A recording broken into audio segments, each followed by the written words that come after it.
Deccan voice, सुनो सच की आवाज। हर साल जब मुहर्रम का चांद नजर आता है तो एक नए इस्लामी साल की इब्तिदा होती है। पर कभी ये ख्याल आया है कि जिस हिजरी कैलेंडर को हम सब फॉलो करते हैं वो आखिर बना कैसे, उसकी बुनियाद क्या है? चलिए आज इसके पीछे की दिलचस्प तारीख और जो इसमें हिकमत है ना, उसको समझने की कोशिश करते हैं। और जब इस तारीख की बात आती है तो सबसे पहला और सबसे अहम सवाल सामने ये आता है। देखें, हम सब जानते हैं कि हुजूर सल्लल्लाहु अलैहि वसल्लम ने मक्का से मदीना हिजरत रबीउल अव्वल के महीने में फरमाई थी। तो फिर ऐसा क्यों है कि इस्लामी साल का आगाज़ मुहर्रम से होता है? यही वो सवाल है जिसका जवाब इस्लामी तारीख के एक बहुत ही बुनियादी फैसले में छुपा हुआ है। तो इस फैसले तक पहुंचने के लिए ज़रूरी है कि हम वक्त में थोड़ा पीछे जाएं। उस दौर में इस्लाम के बिल्कुल शुरुआती दिनों में असल में सालों को गिनने का कोई एक मुस्तनद कोई फॉर्मल निज़ाम था ही नहीं। लेकिन फिर जैसे जैसे इस्लामी रियासत फैलना शुरू हुई, दूर दराज इलाकों तक पहुंची, तब एक मसला सामने आया। सरकारी कामकाज, आपस में ख़त खिताबत, ऑर्डर्स भेजने के लिए एक प्रॉपर एक मुस्तनद तारीख़ के निज़ाम की ज़रूरत बहुत शिद्दत से महसूस होने लगी। साफ सी बात है, एक वाज़े कैलेंडर के बगैर एडमिनिस्ट्रेटिव मामलात में परेशानियां तो आनी ही थीं। ओके, तो जब ये तय हो गया कि एक कैलेंडर बनाना है, तो अगला और शायद सबसे अहम सवाल ये था कि इसकी बुनियाद क्या होगी, इसकी शुरुआत, इसका ईयर 1 किस वाक़े को माना जाए। कई ऑप्शंस थे, हुजूर सल्लल्लाहु अलैहि वसल्लम की पैदाइश, पहली वही का नुज़ूल या वफ़ात। इन सब अहम वाक़यात पर गौर हुआ, लेकिन एक वाक़या ऐसा था जो सबसे नुमायन था। आपस में मशवरे के बाद सहाबा कराम इस बात पर मुत्तफ़िक हुए कि इस्लामी तारीख़ का आगाज़ हिजरत मदीना से होना चाहिए, और इसकी वजह बहुत गहरी थी। ये सिर्फ़ एक जगह से दूसरी जगह सफ़र नहीं था, नहीं, बल्कि ये इस्लाम की तारीख़ में एक टर्निंग पॉइंट था, एक नए दौर का आगाज़, जहाँ से मुसलमानों ने एक रियासत, एक नए समाज की बुनियाद रखी। चलिए, बुनियाद तो तय हो गई, लेकिन वही असल सवाल अभी भी अपनी जगह पर था कि इस साल का पहला महीना आखिर होगा कौन सा। इस मौजू पर फिर अलग अलग राय सामने आईं। ये पूरा वाक़या दूसरे खलीफा हज़रत उमर रज़ी अल्लाह अन्हो के दौरे खिलाफत का है।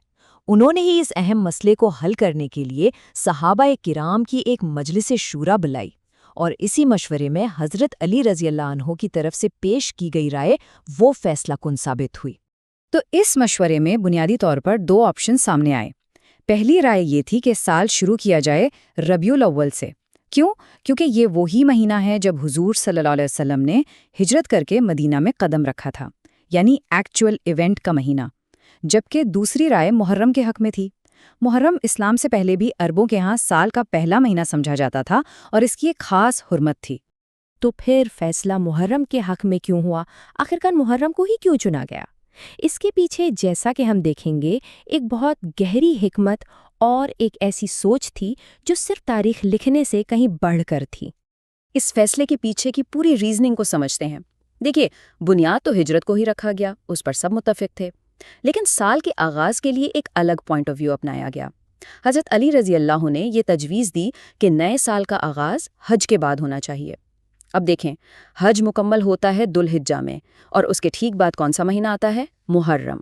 तो इस तरह मुहर्रम गोया हज जैसी अजीम इबादत के बाद एक नए रूहानी सफ़र, एक नए जज्बे और अज़्म की अलामत बन गया। और हाँ, इसके अलावा मुहर्रम की अपनी जो हुर्मत और पाकीज़गी थी, वो भी एक अहम फैक्टर था। इससे एक बात बिल्कुल साफ हो जाती है, कैलेंडर का मकसद सिर्फ हिजरत के सफ़र की डेट नोट करना नहीं था, बल्कि उस नए दौर के अज़्म यानी रिज़ॉल्व, उसके इरादे को बुनियाद बनाना था। ये ऐसा था कि गोया कि हिजरत का जो फैसला था, जो नीयत थी, उसकी तैयारी मुहर्रम से ही शुरू हो गई थी, भले ही जो अमली सफ़र था वो रबीउल अव्वल में हुआ। तो अब सवाल ये है कि इस पूरी तारीखी बहस से, इस फैसले से हम क्या सीख सकते हैं? इसके मानी क्या हैं हमारे लिए आज? अगर इस पूरी गुफ्तगू को हम समराइज करें तो कुछ अहम पॉइंट्स निकल कर आते हैं। नंबर 1, इस्लामी कैलेंडर सिर्फ तारीखें गिनने का सिस्टम नहीं है, इसकी बुनियाद हिजरत जैसी अजीम कुर्बानी के रूहानी आगाज़ पर है। नंबर 2, साल का आगाज़ मुहर्रम से इसलिए होता है क्योंकि ये हज के बाद एक नए अज़्म, एक नई शुरुआत का वक्त है। نمبر 3، یہ فیصلہ صحابہ کے آپس کے مشورے اور اتفاق کی ایک بہترین مثال ہے۔ اور آخر میں چوتھا پوائنٹ، یہ کیلنڈر وقت کو عبادت اور اہم واقعات سے جوڑتا ہے اور ہمیں یاد دلاتا ہے کہ ہر دن ایک نئے روحانی سفر کی شروعات ہو سکتی ہے۔ اور آخر میں ایک سوال جو ہم سب کو اپنے آپ سے پوچھنا چاہیے، وقت کو دیکھنے کا یہ جو طریقہ ہے، یہ روحانی اور تاریخی انداز، یہ ہماری آج کی زندگی پر، ہمارے روزمرہ کے گولز پر اور ہمارے اعمال پر کیا اثر ڈالتا ہے؟